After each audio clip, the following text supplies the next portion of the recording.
მოგესალმებით, ჩემო კარგებო, მოგიკითხავთ თითოეულ თქვენგანს. აქვე მადლობას გამოვხატავ თქვენს მიმართ, მადლიერებას გამოვხატავ თითოეული SMS-ისთვის, თითოეული კომენტარისთვის, ძალიან დიდი მადლობა. მადლობა ნდობისთვის, რომ მოდიხართ პირად გაშლებზე. და კიდევ ერთხელ მოგიწოდებთ, რომ აუცილებლად გამოიწეროთ არხი, რათა იყოს ჩვენ შორის ბალანსი და ამავე დროს ახალი ვიდეოები არ გამოგრჩეთ. ამისთვის საჭიროა არხი გამოიწეროთ. დღეს მე გავაკეთებ თქვენთვის თქვენივე თხოვნით საჯარო გაშლას.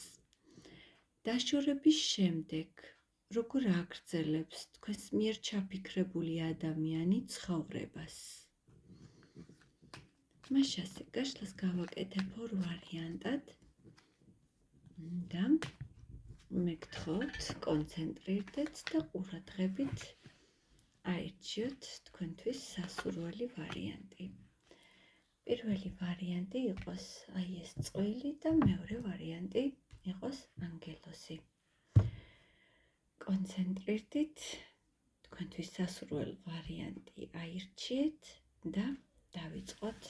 მოგესალმებით პირველებო და პირველ რიგში ვნახოთ, როგორი ურთიერთობა გქონდათ. პირველებო, საკმაოდ გაურკვეველი, საკმაოდ იდუმალებით მოცული, შეიძლება ციკლური ურთიერთობაც გქონდათ, სადაც იყო ემოციური საქანელები, სადაც იყო კარგი პერიოდები და რომელსაც მოსდევდა ძალიან ნეგატიური, გაურკვეველი დაშორებები და ახლაც ვუყურებთ ისეთ სიტუაციას, სადაც ძალიან ბევრი რამ დარჩა თქვენ შორის გაურკვეველი. თუ ეს ვარიანტი თქვენია, მეგობრებო, განაგრძეთ ყურება, თუ არ არის, მაშინ გადადით შემდეგ ვარიანტზე ან შემდეგ ვიდეოზე. კარგით, მეგობრებო, ესე იგი გავერკვიეთ და ახლა ვნახოთ მის ცნობიერში, რას ფიქრობს ეს ადამიანი. მერე ვნახოთ ქვეცნობიერიც, ვნახოთ მისი ცნობიერი და ვნახოთ მისი ქვეცნობიერიც. მის ცნობიერში რა ხდება ახლა.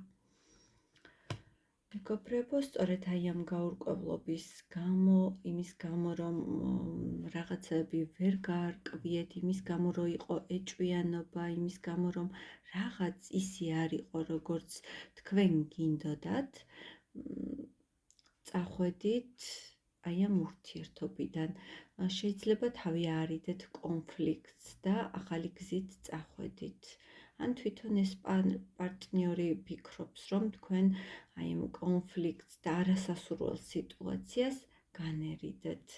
თუმცა ეს ადამიანი თავის ცნობიერში თქვენ ძალიან სექსუალურ, ძალიან მომხიბვლელ, ძალიან მიზანდასახულ და მისთვის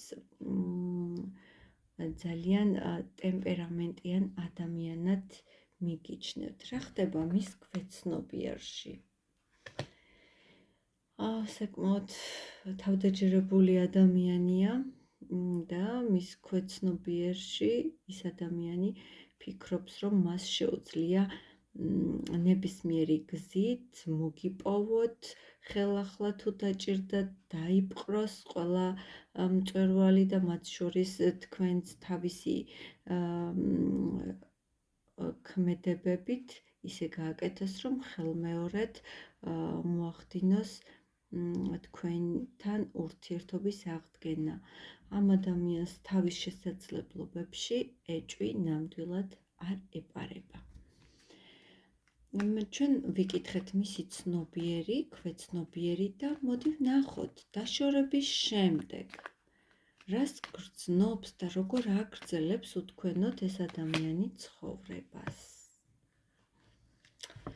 მეგობრებო, მე აქ თქვენ გეტყვით, რომ თქვენ შორის იყო რაღაც სხვაობა. შეიძლება ეს იყო ასაკობრივი სხვაობა, შეიძლება თქვენ შორის იყო რაღაც ისეთი ბარიერი, შეიძლება იყო აბსოლუტურად სხვადასხვა ნაციის ადამიანები იყავით, ან რელიგიური თვალსაზრისით სხვადასხვა ადამიანები, ან სხვადასხვა ქვეყანაში იყავით და თქვენი ურთიერთობა ვერ წავიდა წინ და ეს ადამიანი ახლა როგორ აგრძელებს ცხოვრებას და ახალი საქმით არის დაკავებული და იყურება წინ. როგორ აგრძელებს ეს ადამიანი ცხოვრებას? მეგობრებო, ნუ გონიათ, რომ ეს ადამიანი არ განიცდის ტკივილს ამ დაშორების შემდეგ, საკმაოდ შეურაცხყოფილად გრძნობს თავს, მარტოსულად გრძნობს თავს და მიტოვებულად გრძნობს ეს ადამიანი თავს. შეიძლება აქ მესამე პირიც ფიგურირებს და ერთ-ერთ თქვენგანს ჰქონდა ოჯახი და აი ამ აქედან ვერ გამოვიდა სიტუაცია და ამიტომაც ვერ განვითარდა თქვენ შორის ურთიერთობა. ეს ადამიანი საკმაოდ რთულ პერიოდს გადის ახლა და ამჟამად და კიდევ ვიკითხავ, როგორ აგრძელებს ეს ადამიანი ცხოვრებას.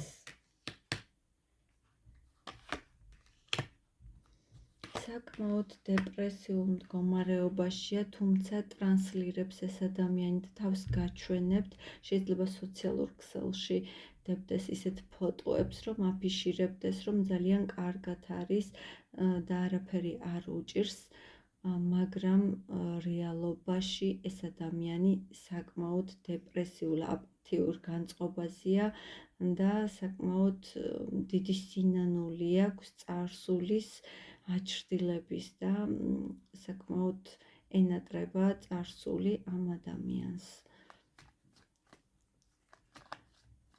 დაშორების შემდეგ როგორ აგრძელებს ცხოვრებას? ძალიან დიდ ტრანსფორმაციას გადის, მეგობრებო, საკმაოდ ტკივილიანი გზით ეს ადამიანი და მე გეტყვით, რომ ამ ადამიანს ძალიან უჭირს აი ამ ტრანსფორმაციის გავლა, რადგან ეს ძალიან დიდ ტკივილთან არის ასოცირებული. დაგემშვიდობებით პირველებო და ვინც აირჩიეთ მეორე ვარიანტი. პირველებო, მე თქვენ კომენტარებში გელით და კიდევ ერთხელ შეგახსენებთ, რომ თქვენი კომენტარები ძალიან დიდ სტიმულს მოაძლევს, რომ გავაკეთო კიდევ უფრო მეტი გაშლა თქვენთვის სასურველ თემებზე. მადლობა პირველებო და მეორე ვარიანტი, ვინც ავირჩიეთ, ნახოთ რა ურთიერთობა იყო თქვენ შორის. მეგობრებო, თქვენ შორის იყო ურთიერთობა, სადაც ერთ-ერთი თქვენგანი ან ასაკით იყავით უფროსი და იყო ასაკობრივი სხვაობა თქვენ შორის, ან ერთ-ერთი თქვენგანი სტატუსით უფრო მაღლა იდგა ვიდრე მეორე და ერთგვარად რაღაც მასწავლებლის როლი გქონდათ მორგებული. ერთ-ერთი თქვენგანი შეიძლება დაოჯახებულიც იყავით და ფარული იყო თქვენ შორის ურთიერთობა. შეიძლება აი აქ იყო შიშიც, რომ ვინმეს თქვენი ურთიერთობის შესახებ არ გაეგო და არ მომხდარიყო აი ამ თქვენი ურთიერთობის აფიშირება. შეიძლება ერთ-ერთი თქვენგანი უფრო ღია იყავით ამ ურთიერთობაში ვიდრე მეორე. თუ გეცნოთ სიტუაცია, ესე იგი ეს არის თქვენი ვარიანტი და განაგრძერთ ყურება. მოდი ვნახოთ ამ ადამიანის ცნობიერში რა ხდება, რას ფიქრობს თქვენზე და მისი ქვეცნობიერიც ნახოთ ამავე დროს. მეგობრებო, გეტყვით, რომ ნამდვილად ფარული იყო აქ თქვენი ურთიერთობა.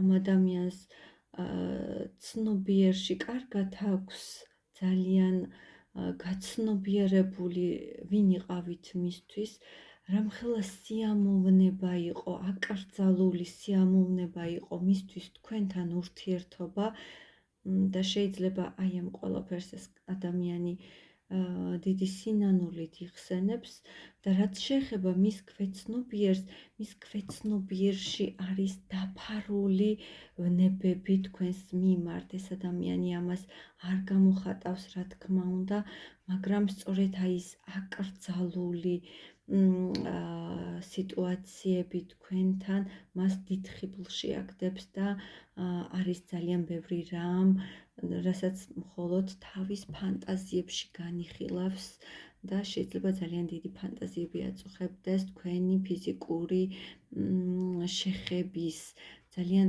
სურს ამ ადამიანს ქვეცნობიერში აი სურვილების გამომჟღავნება თქვენს მიმართ, თუმცა ძალიან დიდ წინააღმდეგობაშია ეს ყველაფერი, როგორც მორალურად მისთვის, ასევე ემოციურად ახლა, იმიტომ რომ ალბათ არ ხართ ერთად. კარგით, ვნახოთ მისი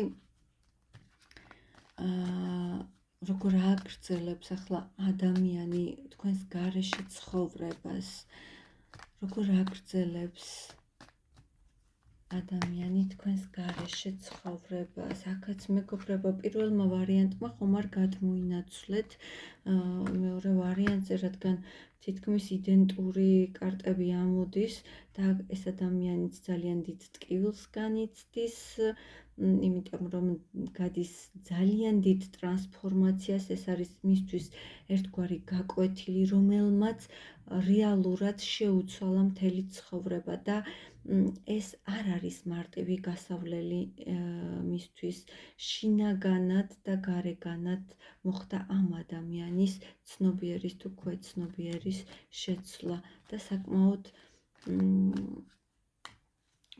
დიდი ტკივილი მიაყენა აი ამ ეტაპმა მას. ნახოთ კიდევ დაშორების შემდეგ, რას გრძნობს და როგორ აგრძელებს ეს ადამიანი ცხოვრებას. მეგობრებო, ამ ადამიანს მიაჩნია, რომ თქვენ უფრო გაიზარდეთ ამ ურთიერთობაში და ასეთი შეგრძნება მაქვს, რომ თითქოს თვითონ ეს ადამიანი ხომ არ წავიდა ამ ურთიერთობიდან და თითქოს რაღაცამ შეაშინა ეს ადამიანი. შეიძლება სწორედ შიში უკავშირდება იმას, რომ ეს იყო ფარული ურთიერთობა. ანუ არ გამოვრიცხავ, რადგან საჯარო გაშლა შეიძლება თქვენ წახვედით, მაგრამ თითქოს აქ უფრო თქვენი სიძლიერე ჩანს, ვიდრე ამ ადამიანის, მაგრამ მე გეტყვით, რომ რაღაც მომენტში ამ ადამიანს კიდევ აქვს იმედი თქვენი დაბრუნების. ძალიან უცნაურია თუ თვითონ წავიდა ამ ურთიერთობიდან, რატომ გონია, რომ მას აქვს შანსი, რომ თქვენ დაუბრუნდებით. როგორ გრძნობს ეს ადამიანი და როგორ აგრძელებს თქვენოთ ცხოვრებას. კი, მეგობრებო, ეს ადამიანი არაფერს აღარ აკეთებს ამ ურთიერთობისთვის, მაგრამ ემოციები მასში დარჩა და რაღაცას ელოდება, თუმცა თვითონაც არ იცის რას. როგორ აგრძელებს ეს ადამიანი ცხოვრებას. ფანტაზიებშია, მეგობრებო, ეს ადამიანი წარსულისია ჩაციკლული და ის წარსულის მომენტებს ახვევს თავის გონებაში მუდმივად, კადრებად და შეიძლება შორიდანაც გაკვირდებათ ეს ადამიანი თქვენს ნაბიჯებს ან თქვენ სოციალურ ქსელს უთვალთვალებს და რაღაც წარსულის მომენტებს იხსენებს ძალიან ხშირად. ჯერჯერობით ამ ადამიანის გონებაში, იქიდან გამომდინარე, რომ ეს ადამიანი კიდევ გაკვირდება და მისი ინტერესის ობიექტივი კვლავ ხართ, ესე იგი ეს ადამიანი კიდევ ფიქრობს. მე არ გაიმედებთ, მეგობრებო, მაგრამ უბრალოდ რასაც რეალურად მიჩვენებს ტარო, მე ამას ტრანსლირებ და გადმოგცემთ. რას როგორ აგრძელებს ცხოვრებას ეს ადამიანი. თუმცა ეს ადამიანი მაინც თავზეა ორიენტირებული, თავის რაღაცნაირად თავის ეგოზეა ორიენტირებული და თავისი თავის თავზეა შეყვარებული რაღაც მომენტში და ეგოისტურად ირჩევს თავის თავს. მაგრამ აქვს ძალიან ძლიერი მიჯაჭვულობა იმ წარსულის მომენტებზე და რაღაც მომენტში, აი იმ წარსულის ნეგატიურ მომენტებში ეს ადამიანი მაინც იმ პატარა დადებით მარცვალს ეძებს ყოველთვის და მაინც რაღაც იმედის ნაპერწკალი აქვს, რომ შეიძლება რაღაც ისეთი მოხდეს თქვენს ურთიერთობაში, რაც შეცვლის აი იმ თავის რეალობას, რადგან მას აქვს ძალიან დიდი უნება თქვენს მიმართ და ეს არაჯანსაღი მიჯაჭვულობა. მან იცის, რომ ეს ურთიერთობა რეალურად იცის, რომ ცდუნებაა ამისთვის ეს თქვენთან ურთიერთობა, მაგრამ მას მაინც აქვს წარსულს ვერ გამოემშვიდობა ეს ადამიანი, მეგობრებო, და ის მთვარე საკმაოდ აი ის თავის წარმოსახვაში, რაც აი ილუზიებით ცხოვრობს, მეგობრებო, ჯერ კიდევ ეს ადამიანი მინდა გითხრათ. მეორე ვარიანტო, მადლობა, ვინც მიყურებდით და მეც ველი თქვენს კომენტარებსაც დიდი გულისყურით და ინტერესით და გემშვიდობებით მომავალ შეხვედრამდე. მადლობა, რომ იყავით ჩემთან.